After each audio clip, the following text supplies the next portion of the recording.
ఇంతన్నాడు అంతన్నాడే గంగరాజు ముంతమావిడి పండన్నాడే గంగరాజు ఆస్కన్నాడు బుస్కన్నాడే గంగరాజు అంతా ఊడి చేశాడే గంగరాజు 2019 ఎలక్షన్ల ప్రచారంలో జగనన్న ఏటన్నాడు తెలుసా? మీది నాది కాదా నాది మీది కాదా అన్నాడు.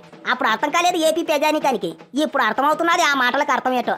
ఒక్క ఛాన్సు అని జగనన్న చేతిలో అధికారం ఎడితే అన్న జనం నెత్తిన టోపీ ఎత్తాడు. ఓలమ్మోలమ్మో మామూలు దోపిడీ కాదది.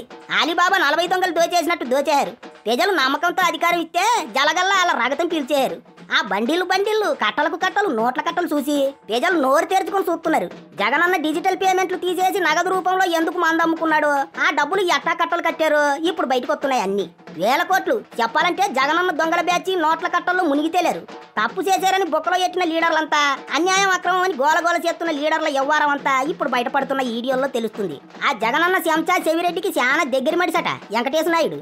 ఆడి సెల్ ఫోన్ లో బ్రహ్మాండం బదులైపోయే విషయాలన్నీ బయటపడుతున్నాయి. కట్టలు కట్టిన డబ్బులన్నీ చెవిరెడ్డి ఎవరికి చెబితే వాళ్ళకు పంచడమే ఆడి పనాట.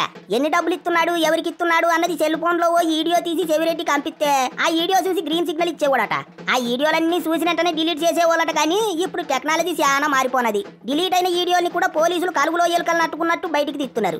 అట్లాగే లిక్కర్ స్కామ్ లో వాళ్ళు ఇప్పుడు గుట్టు మొత్తం రట్టు చేస్తున్నారు. ఇప్పటికే ఆ వెంకటేశ నాయుడు కుప్పల కొద్ది నోట్ల కట్టలతో ఉన్న వీడియో ఒకటి బయటకు వచ్చినది.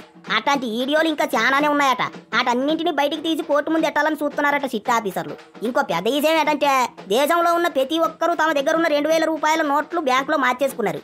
ఇప్పటికే రిజర్వ్ బ్యాంక్ ఆఫ్ ఇండియా 2000 నోట్లను రద్దు చేసి కూడా చాలా రోజులు అవుతుంది. అయితే ఇప్పటి వరకు 98% 2000 నోట్లు బ్యాంకులకు తిరిగి వెళ్ళిపోయినాయి. కానీ ఒక్క 6000 కోట్లు మాత్రం అట్టాగే మిగిలిపోనాయట. ఆ 6000 కోట్లు రిజర్వ్ బ్యాంకుకు తిరిగి రాలేదంటున్నారు. వాటిని కూడా ఆర్బీఐ కేంద్రాల్లో మార్చేసుకోండి అని ఇదివరకే చాలా సార్లు చెప్పారు. కానీ అంత డబ్బు ఒక్కరి దగ్గరే ఉంది. ఆ ఒక్కరు ఎవరో మీకు ఇప్పటికే అర్థమైపోయి ఉంటుంది. ఆ 6000 కోట్లు మార్చుకుంటే ఎవరు మార్చుకున్నారు, అంత డబ్బు ఎక్కడి నుంచి వచ్చింది అని మొత్తం లెక్కలతో సహా చెప్పాలి. అధికారం పోవడంతో జగనన్న బ్యాచ్ వాటిని తమ డెన్నుల్లోనే ఉంచుకున్నారని కూడా మాట్లాడుకుంటున్నారు ఇప్పుడు చాలా మంది.